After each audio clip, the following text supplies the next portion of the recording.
আমাদের অনন্য স্টোরি সকল প্রকার পার্ট গল্প দেখতে আমাদের চ্যানেলটি সাবস্ক্রাইব করে পাশে থাকা বেল আইকনটিতে ক্লিক করে অল নোটিফিকেশন অন করে দিন।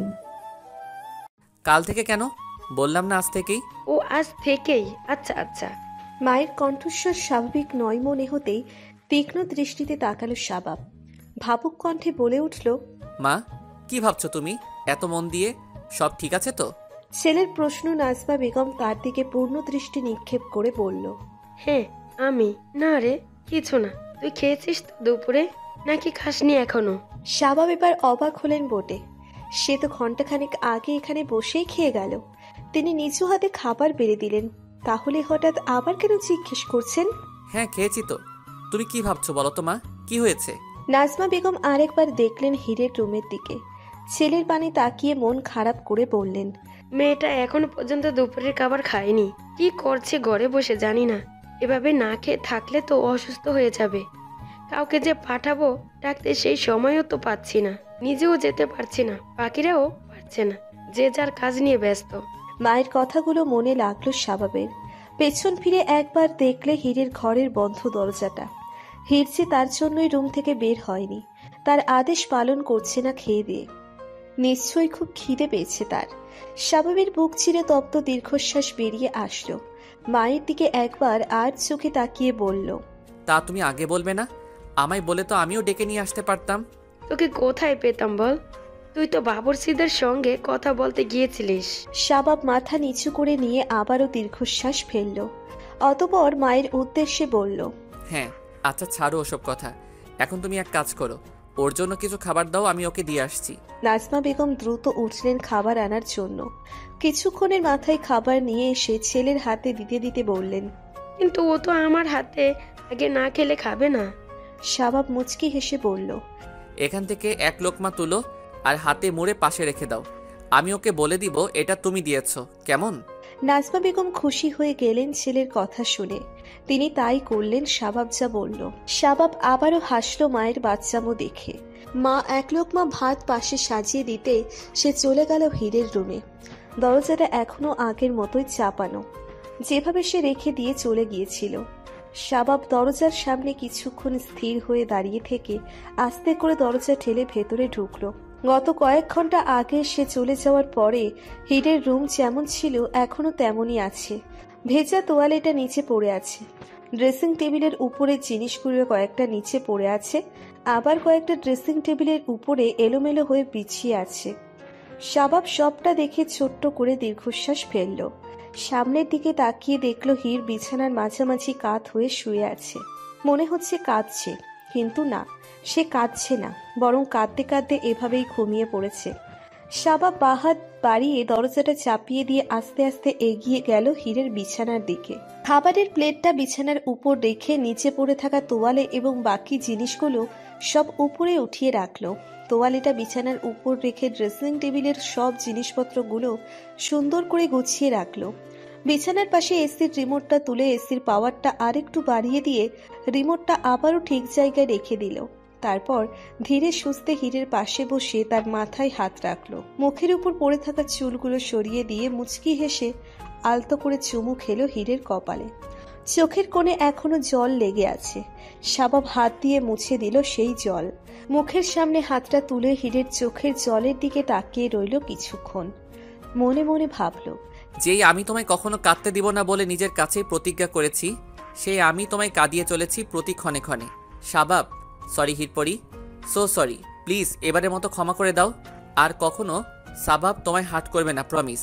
এতগুলো সরি। হীর ঘুমে বিভোর থাকলেও শাবাবের স্পর্শ তাকে অস্থির করে তুলল। ঘুমের ঘোরেই নড়ে চড়ে উঠতে হঠাৎ ঘুম ভেঙে গেল তার। চোখ খুলতেই সামনে শাবাবকে বসে থাকতে দেখে যেন ভূত দেখার মতো চমকে উঠল সে। মুহূর্তেই ভয়ে ছিটকে পড়ল এক হাত দূরে। শাবাব নিজেও চমকে গেল হীরের ভয় পাওয়া দেখে। হীর এমন সময় শাবাবকে যেন কিছুতেই আশা করেনি। ভীত চোখ জোড়া এদিক ওদিক ঘুরতে লাগলো। শাবাব গম্ভীর মুখে বলে উঠল, কি হলো? আমাকে দেখে এত ভয় পাওয়ার কি আছে? হ্যাঁ, আমি কি বাঘ না ভাল্লুক? শাবাবের কথায় কান না দিয়ে হীর ভয়চরিত কণ্ঠে বলে উঠল, আমি কিন্তু রুম থেকে বের হইনি, প্লিজ আমায় বকো না। শাবাব এক ভুরু উঁচিয়ে বলল, আমি কি বকেছি তোকে? হীর অসহায় দৃষ্টি নিক্ষেপ করলো শাবাবের দিকে। না সূচক মাথা নেড়ে কিছু বলতে নিলে তার মাঝেই শাবাব আবারও বলে উঠল, তাহলে এমন দূরত্ব নিয়ে ছিটকে পড়লি কেন? আর দুপুরে খেতে নামিসনি কেন? নিজেকে কি মহারানী ভিক্টোরিয়া ভাবছিস যে সবাই তোর জন্য সময় নষ্ট করে খাবার নিয়ে দৌড়ে আসবে? খিদে পাইনি, তাই নামিনি। খিদে পাইনি মানে?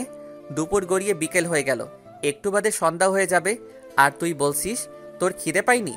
আজ তো গন্ডার খেয়ে বসে আছিস নাকি যে 2-3 দিনেও খিদে লাগার চান্স নাই? ছি! হোয়াট ছি? ভুল বললাম কি? ইয়াক, আমি গন্ডার কেন খেতে যাব? মানুষ কি এসব খায় নাকি? তোর মতো মানুষ হলে ব্যাপার না, চলে এসব। হীর শাবাবের কথা শুনে পেট আর মুখ একসাথে চেপে ধরল। বিছানা থেকে লাফিয়ে নেমে পড়ে বমি করার ভাব করে বলল, তুমি এত বাজে কেন? শাবাব নিজেকে একবার দেখে নিয়ে বলে উঠল, আমি কি করলাম? তুমি একদম কথা বলবে না আমার সাথে। শাবাব মনে মনে হেসে উঠল। হীর নর্মাল হয়েছে। আচ্ছা বলবো না, তার আগে তুই এই খাবারগুলো খেয়ে শেষ কর জলদি। আমি এখন কিছুতেই খাবো না। তুমি কি বাজে কথা বলছো? আমার বমি পাচ্ছে, আর তাছাড়া আমার খিদেও পায়নি। শাবাব তীক্ষ্ণ স্বরে বলল। এখন কটা বাজে? হীর জবাব দিল না, মুখ ভার করে মাথা নিচু করে রইল। শাবাব আবারও বলল, প্রায় 4:30। সকালে কখন খেয়েছিস? 9টা কি 10টা? একটা মানুষ এতগুলো ঘন্টা না খেয়ে কি করে থাকতে পারে? পেটে পাথর বেঁধে রেখেছিস? হ্যাঁ, পেটে আমি পাথর বেঁধে রেখেছি। শাবাব মেকি রাগ নিয়ে বলে উঠল। মুখে মুখে কথা বলা হচ্ছে, একটা দেব। হীর চমকে উঠে নত মাথাটা আরো নত করে ফেলল। আর কিছু বলার দুঃসাহস করতে পারল না। শাবাব হীরের কাণ্ড দেখে মনে মনে হাসছে। উপরে উপরে মেকি রাগ নিয়ে আবারও বলে উঠল, এই নে ধর, এটা এক্ষুনি শেষ করবি। হীর অসহায় মুখে করে শাবাবের দিকে একবার তাকাতে নিয়েও তাকালো না। হচ্ছে শাবাব তাতেও তাকে ধমকে বলে উঠবে।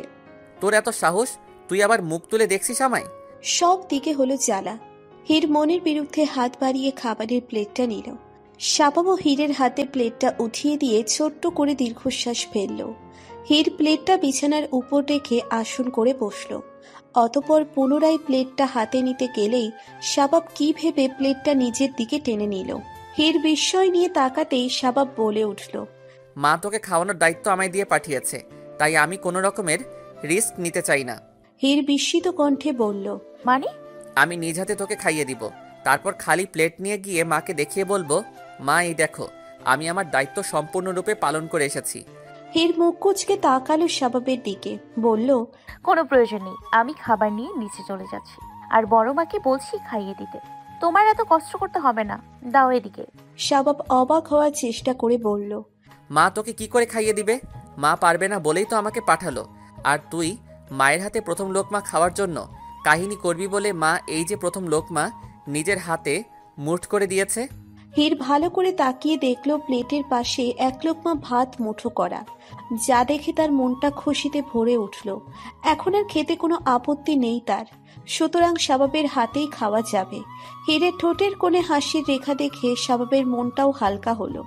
বুঝলো হীর আর আপত্তি করবে না খেতে, তাই নিজের থেকেই ভাতের লোকমা তুলে তার মুখে দিল।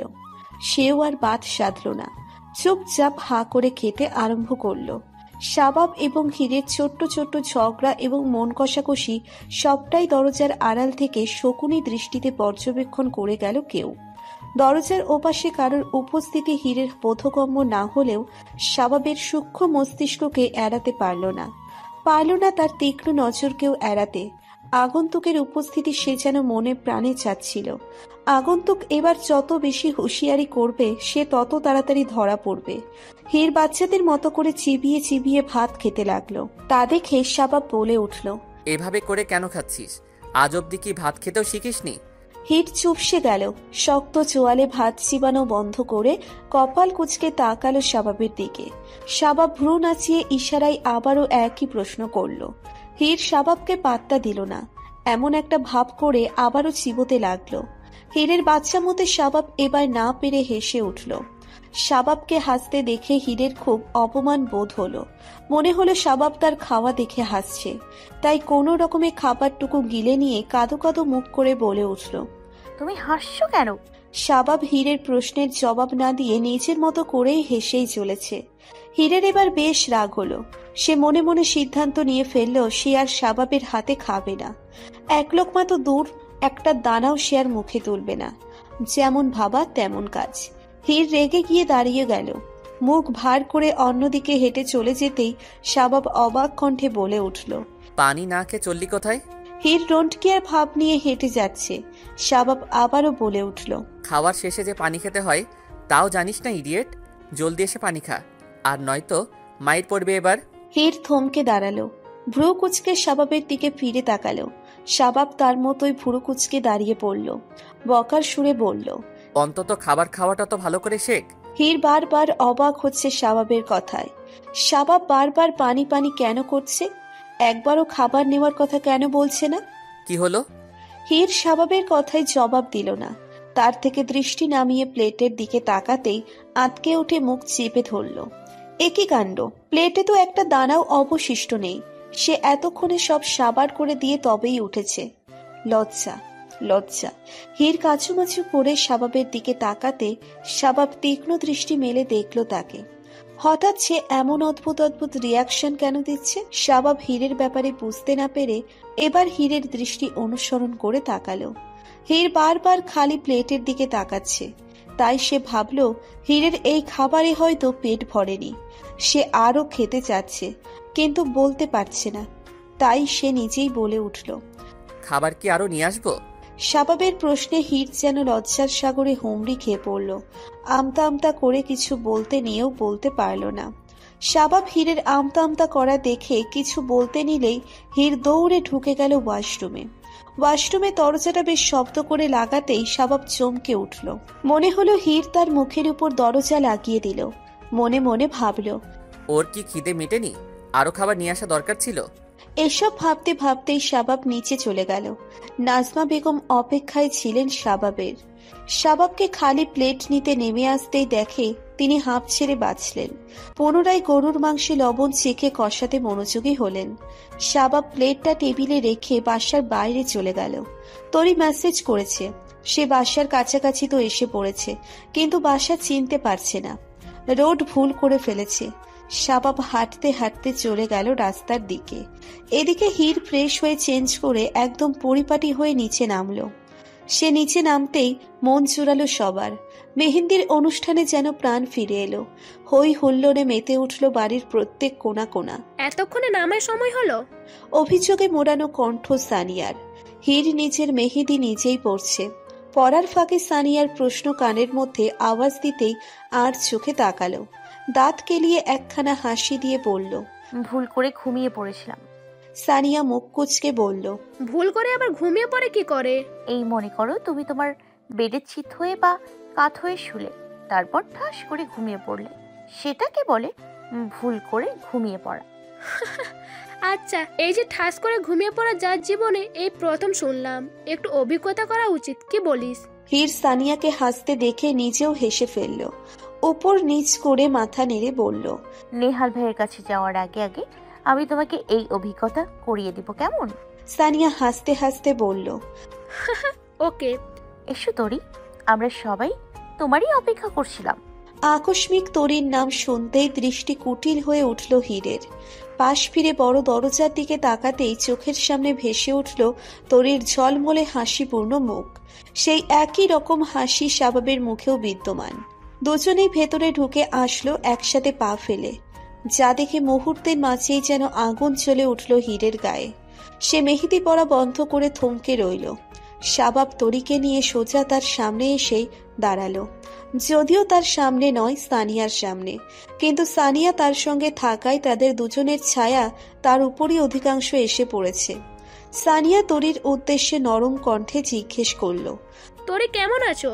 তরি সানিয়ার প্রশ্নে দুগুণ আন্তরিকতা নিয়ে জবাব দিল, এত মিষ্টি একটা মেয়ের বিয়েতে এলে কে না ভালো থাকে বলো? আমি তো বলবো তার ভীষণ ভালো থাকা উচিত। ইজ ইউজুয়াল আমিও ভীষণ ভালো আছি। সানিয়া লজ্জা পেয়ে রাঙা হাসল। মাথা নিচু করে নিজেকে খানিক স্বাভাবিক করে নিয়ে বলল, তোরে দাঁড়িয়ে রইলে কেন? বসো না এখানে, মেহেন্দি পরো, আর একটু বাদে নাচ হবে, অনেকে পারফরমেন্স করবে, দেখবে, এসো বসো।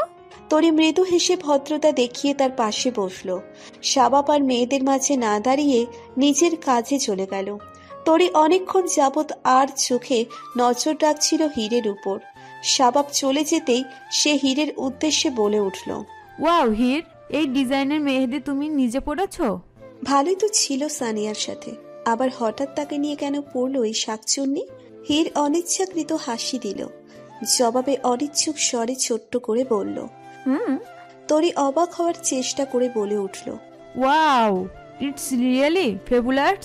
তোমার ডিজাইনটা আমাকে দিয়ে দিবে হির, প্লিজ?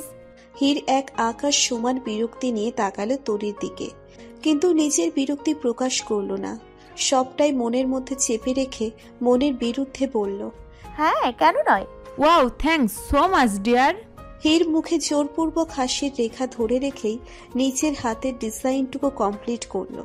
শেষ হওয়া মাত্রই উঠে তরির কাছে যেতে নিলেই তাকে পেছন থেকে টেনে ধরল মিলি আর এশা। হীর চমকে উঠে পিছনে ফিরে তাকাতেই মিলি ফিসফিসিয়ে বলে উঠল, ওই তরি তো তীর মেরে তোর সব পছন্দের জিনিসগুলো নিয়ে যাচ্ছে রে দোস্ত। হীর বিরক্ত ভঙ্গিতে মিলির দিকে তাকাতেই এশা মিলির ন্যায় ফিসফিসিয়ে বলে উঠল, হ্যাঁ তাই তো। আচ্ছা হীর, তুই কি হাতরাম বলতো? তরি তোর ইউনিক ডিজাইনটা দিতে চাইলো আর তুই অমনি হ্যাঁ করে দিলি? বলতে পারলি না আমার ইউনিক ডিজাইন আমি কারোর সাথে শেয়ার করি না? হীর গাল ফুলিয়ে নিঃশ্বাস চাইল। দুই বান্ধবীকে পাত্তা না দিয়ে ভদ্র মেয়ের মতো তরির সামনে গিয়ে বসল। তরি মুচকি হেসে নিচের হাত বাড়িয়ে দিল হীরের দিকে। হীর মেহেদি পরাতে আরম্ভ করে মনে মনে ভাবল, নেহাত আমি ভদ্র বলে, অন্যথা এই মেহেন্দি গুলিয়ে তোমায় আর স্বভাবকে একসাথে সাথে করে জুস বানিয়ে খাওয়াতাম। আর সাথে মিক্স থাকতো ময়লা আবর্জনা যা যা আছে সবকিছু, আর সেগুলো স্পেশালি আদ্রকে বলতাম নিয়ে আসতে। ও একদম নাম করা ড্রেন থেকে কালেক্ট করতো সেগুলো। নেহাতে আমি ভদ্র মেয়ে বলে বেঁচে গেলে তোমরা। শাবাব দূরে বসে চুপি চুপি দেখে চলেছে হীরকে, আর দেখে চলেছে তার রিয়াকশন। শাবাবের মনে হচ্ছে হীর পারলে এক্ষুনি তরির মাথার এক ঝাঁক চুল সব টেনে ছিঁড়ে দিত, কিন্তু পারছে না কেবল ভদ্রতার খাতিরে। অন্যথা তার কাছে মেহেদি পড়তে যাওয়ার অপরাধে তরির খুনও হতে পারত। এসব ভাবতে ভাবতেই আনমনে হেসে উঠল শাবাব। হাসতে হাসতে নিজের ফোনে আবারও মনোযোগী হওয়ার চেষ্টা করল, কিন্তু পারল না। তার মনে হচ্ছে ঘরের কোণে চুপচাপ হীরের বিরুদ্ধে ষড়যন্ত্র করা হচ্ছে, খুব করুণ মৃত্যুর ভয়ানক ষড়যন্ত্র। বাড়ি ভর্তি মানুষজনের বেশিরভাগ এখানেই আছেন, বাকিরা কেউ বাহিরে কেউ ঘরে, কিন্তু মনি আর শিলাকে কোথাও দেখা যাচ্ছে না। ওই তো শিলা হাতে করে জুসের ট্রে নিয়ে যাচ্ছে। শিলাকে জুস নিয়ে হীরদের দিকে এগোতে দেখে শাবাব তীক্ষ্ণ দৃষ্টিতে দেখতে লাগলো তাকে। সে কি করে তার গতিবিধি পর্যবেক্ষণ করতে লাগলো সে। এক এক করে সবাইকে জুসের গ্লাস তুলে দিচ্ছে, কিন্তু হীরকে দিচ্ছে না। হীরের অবশ্য খেয়াল নেই শিলার উপস্থিতিতে। সে আপন মনে মেহেদি দিচ্ছে তরির হাতে।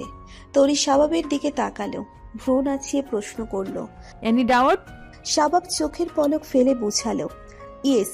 শাবাবের ইশারায় তরি সতর্ক দৃষ্টি নিক্ষেপ করলো শিলার দিকে। শিলা এবার এক গ্লাস জুস উঠিয়ে তার হাতেও দিল। সে তৎক্ষণাৎ মুখে দৃঢ় হাসির রেখা টেনে থ্যাঙ্কস বলে জুসটা নিয়ে নিল। সবাইকে দিতে দিতে বাকি রইল একটি গ্লাস। শাবাব তরিকে ইশারা করে বোঝালে এই গ্লাসে ভেজাল আছে। তরি চোখ ঝাপটে ভেতর ভেতর সম্পূর্ণ রেডি হয়ে নিল। শাবাবও উঠে দাঁড়ালো। শিলা এই জুসের গ্লাসটা হীরকে দিবে। যদি এই গ্লাসে উল্টোপাল্টা কিছু থেকে থাকে তবে আজই হবে মনি এবং শিলার শেষ দিন। কিন্তু শাবাবকে ভুল প্রমাণ করে শিলা বাকি গ্লাসটা হীরকে না দিয়ে আর একজনকে দিয়ে দিল। যা দেখে শাবাব অবাক হলো বটে, কিন্তু সে জানে এখানে গন্ডগোল কিছু অবশ্যই আছে, তাই সে রেডি থাকলো মনে মনে। কিন্তু তরি হাল ছেড়ে দিল, ইশারায় বোঝালো রিল্যাক্স। শিলা এত মানুষের মধ্যে রিস্ক নেওয়ার মতো কিছুই করবে না। শাবাব মানল না তরির কথা। সে মনে মনে প্রতীক্ষা করলো শিলা কিছু বলবে বলে। হ্যাঁ, এবার তাই হলো। শাবাব যা ভাবল। শিলা সবার দিকে একবার তাকিয়ে হীরের উদ্দেশ্যে বলে উঠল, পরিজান, তোমায় জুস দিলাম না। বড় ম্যাডাম বলল তুমি নাকি একটু আগেই ঘুম থেকে উঠেছ, তাই তোমার জন্য আলাদা কফি বানালাম, আমি এনে দিচ্ছি। হীর শিলার কথায় মুখ উঁচিয়ে তাকালো। শিলাকে যেতে বলে মুচকি হেসে আবারও মনোযোগী হলো মেহেদি পরাতে। শিলা চলে যেতেই তরি উতলা দৃষ্টি নিক্ষেপ করলো শাবাবের দিকে। শাবাব ইশারায় বোঝালো, অপেক্ষা করো। দুজনের ইশারায় কথোপকথন কারোর চোখে না পড়লেও হীরের নজর এড়ালো না। ইশারায় কথা বলতে গিয়ে তরি বারবার নড়ে চড়ে উঠতেই ব্যাঘাত ঘটছে মেহেদি দিতে। হীর তরির দিকে বিরক্তি ভরা দৃষ্টি নিক্ষেপ করতে দেখতেই পেল দুজনের ইশারায় ইশারায় কথা বলা, যা দেখে দুঃখে আর্তনাদ করে উঠল তার মন। তাদের এত ভালোবাসা যে 2 মিনিটের দূরত্ব সহ্য হয় না। হীর কিছু বলল না বা মুখ তুলে দ্বিতীয়বারের জন্য তাদের ইশারায় প্রেমের সাক্ষীও হলো না। চুপচাপ নিজের কাজ করে যেতে লাগলো। এর মাঝে কফি হাতে উপস্থিত হলো শিলা। মুখে শয়তানি হাসি এঁটে কয়েক সেকেন্ড কফিটার দিকে তাকিয়ে থেকে মুখ স্বাভাবিক করে কফির মগটা এগিয়ে দিল হীরের দিকে। বলল, পরিজান, তোমার কফি আমি নিজে হাতে বিশেষ করে তোমার জন্য বানিয়েছি, কিন্তু খেয়ে বলো কেমন হয়েছে। তরি ভয়ার্থ দৃষ্টি মেলে চেয়ে আছে কফির দিকে। হীর মুখে মিষ্টি হাসির রেখা টেনে কফিটার দিকে তাকালো। হ্যাঁ সূচক মাথা নেড়ে কফিটা নিতে হাত বাড়াতেই ছো মেরে কফিটা কেউ নিয়ে নিল, যা দেখে চমকে উঠল হীর এবং তরি দুজনেই। কিন্তু শিলা চমকালো না। আকস্মিক ঘটনায় সে ঘাবড়ে গিয়ে ভয়ার্থ দৃষ্টিতে তাকালো শাবাবের দিকে। শাবাব কফিটা হাতে নিয়ে রাজ্য জয় করা হাসি দিয়ে বলল,